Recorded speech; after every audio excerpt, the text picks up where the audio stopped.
two men grabbed a backpack weighing over 100 pounds and hurled it down the cliff with all their strength. With a thunderous crash, a woman was knocked right out of her tent. Before she could even get her bearings, the backpack came hurtling toward her again. In her panic, she wisely grabbed onto the backpack.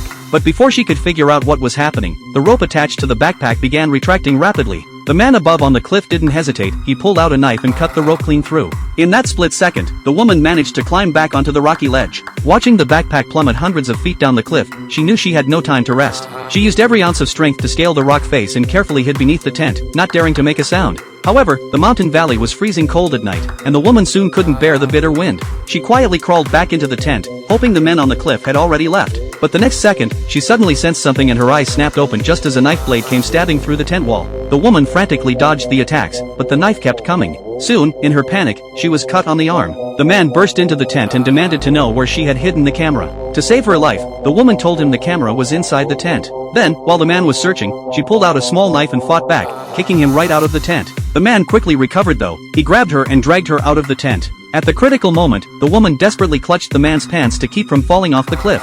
To prevent their companion from being pulled down with her, the other men on the cliff had to pull both of them back up. But their condition for letting her up was that she hand over the camera containing evidence of their murder. To preserve the crucial evidence, the woman didn't hesitate to cut her own hair with the small knife.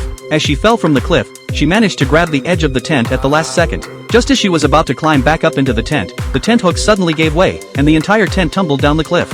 Fortunately, the woman had already managed to climb onto the rocky ledge. But how could she possibly escape this dangerous cliff?